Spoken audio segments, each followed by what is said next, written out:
కేంద్ర మంత్రి బండి సంజయ్ కీలక వ్యాఖ్యలు చేశారు. కేసీఆర్ పై రేవంత్ రెడ్డి మాట్లాడిన భాష సరైంది కాదన్నారు. ఉన్నత స్థాయిలో ఉన్న వ్యక్తులు దిగజారి మాట్లాడితే ఆ పదవికి ఉన్న గౌరవం తగ్గుతుందని చెప్పారు.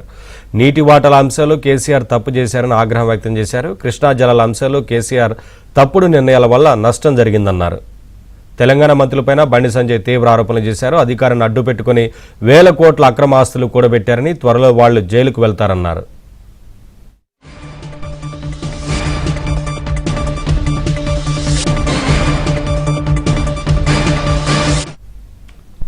అప్డేట్స్ మా కరెస్పాండెంట్ రాజేష్ అందిస్తారు.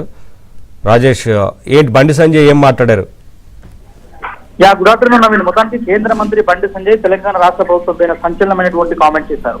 చాలా రోజుల తర్వాత ఆయన మీడియాతో ముచ్చటించారు. తెలంగాణలో జరుగుతున్నటువంటి తాజా రాజకీయ పరిణామాలు, రాష్ట్రంలో నెలకొన్నటువంటి ఇష్యూస్, రాష్ట్ర ప్రభుత్వం అనుసరిస్తున్నటువంటి విధానాలు, రీసెంట్ గా మాజీ ముఖ్యమంత్రి కేసీఆర్ పైన ప్రస్తుత ముఖ్యమంత్రి రేవంత్ రెడ్డి ఉపయోగించినటువంటి భాష, ఈ ఇద్దరు ముఖ్యమంత్రులు ఆడుతున్నటువంటి డ్రామాలతో పాటుగా 2014లో రాష్ట్రం విడిపోయిన తర్వాత నీటి వాటాల పంపకానికి సంబంధించి అప్పట్లో చంద్రబాబు నాయుడుతో కేసీఆర్ అంతర్గతంగా చేసినటువంటి ఒప్పందాలు, ప్రస్తుతం అధికారాన్ని అడ్డం పెట్టుకుని తెలంగాణలో ముగ్గురు మంత్రులు వేల కోట్ల రూపాయలు సంపాదించుకున్నటువంటి అంశం వరకు అనేక అంశాలు ఆయన ప్రస్తావిస్తూ మీడియాతో చిట్చాట్ చేశారు. ప్రస్తుతం రేవంత్ రెడ్డి అధికారంలో ఉన్నటువంటి సందర్భంలో ముగ్గురు మంత్రులు అధికారాన్ని అడ్డు పెట్టుకుని వేల కోట్ల రూపాయల ప్రభుత్వ భూములను అప్పనంగా అమ్ముకుని అక్రమాస్తులు కూడబెట్టుకునే ప్రయత్నం చేశారు. ప్రస్తుతం తెలంగాణలో కాంగ్రెస్ ప్రభుత్వం అధికారంలో ఉంది కాబట్టి దానిపైన కేంద్ర ప్రభుత్వం మానిటరింగ్ ఉంటుంది. ఎప్పటికైనా ఇద్దరు లేదా ముగ్గురు మంత్రులు జైలుకు వెళ్లడం ఖాయమంటూ ఆయన చేసినటువంటి వ్యాఖ్యలు ఒక్కసారిగా తెలంగాణ రాష్ట్ర రాజకీయాల్లో సంచలనంగా మారినటువంటి పరిస్థితి కనిపిస్తుంది. దీంతో పాటుగా కేసీఆర్ కుటుంబం తెలంగాణకు పట్టినటువంటి పెద్ద శనిగా ఆయన అభివర్ణిస్తూ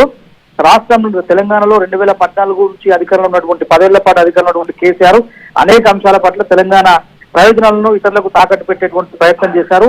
అప్పుడు 10 ఏళ్ల పాటు కేసీఆర్ ప్రభుత్వం ప్రజాధనాన్ని దుర్వినియోగం చేసేందుకు సిద్ధపడితే ప్రస్తుతం ఈ 2 ఏళ్ల వ్యవధిలో టీఆర్ఎస్ విధానాలనే మరోసారి రేవంత్ రెడ్డి అనుసరిస్తుంది. అంశాన్ని కూడా ఈ సందర్భంగా బండి సంజయ్ వివరించేటువంటి ప్రయత్నం చేశారు.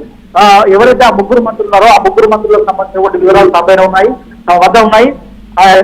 ఐబీ ఇంటెలిజెన్స్ బ్యూరోతో పాటు కేంద్ర దర్యాప్తు సంస్థలు తెలంగాణ రాష్ట్ర ప్రభుత్వ పనితీరుతో పాటు రాష్ట్రంలో అధికారాన్ని అడ్డం పెట్టుకుని వేల కోట్ల రూపాయల అక్రమాస్తులు కూడబెట్టుకోవాలని ప్రయత్నం చేసినటువంటి ముగ్గురు మంత్రులను త్వరలోనే జైలుకు వెళ్లడం ఖాయం. ప్రస్తుతం రాష్ట్రంలో ప్రభుత్వ విధానాలు, ప్రభుత్వ పనితీరుపై కేంద్ర ప్రభుత్వం మానిటరింగ్ చేస్తుంది.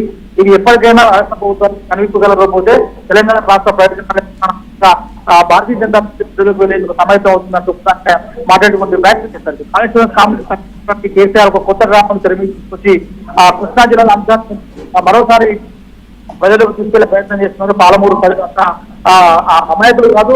గతంలో ఎంపీ గారు ఇచ్చినటువంటి పాలమూరు ప్రజల ప్రయోజనాలను అనేక సార్లు కేసీఆర్ రోడ్డు పైన తీసుకొచ్చే ప్రయత్నం చేస్తారు. 10 ఏళ్ల పాటు అధికారంలో తర్వాత కూడా మరోసారి ఆయన తెలంగాణ ప్రజల సెంటిమెంటల్ గా వాడుకునే ప్రయత్నం చేస్తున్నారు. అదే ఫార్మాట్ మరొకసారి రేవంత్ రెడ్డి కూడా ప్రయత్నం కూడా బండి సంజయ్ వ్యాఖ్యలు చేస్తారు. దీంతో పాటుగా తెలంగాణలో నడుస్తున్నటువంటి విధానాలు, ప్రజలకు ఇచ్చినటువంటి హామీలు, అంశాల పట్ల జరుగుతుంది. కీలక ప్రజాక్షేత్రంలో ప్రజలు ఉత్తర దక్షిణ తెలంగాణ వరకు కూడా ప్రజలే తమ ప్రధాన భావించి ముందుకెళ్తామంటూ కూడా బండి సంజయ్ చేసిన వ్యాఖ్యలు ఒకసారి రాజకీయ వ్యవస్థలో తీవ్ర చర్చనీయాంశం.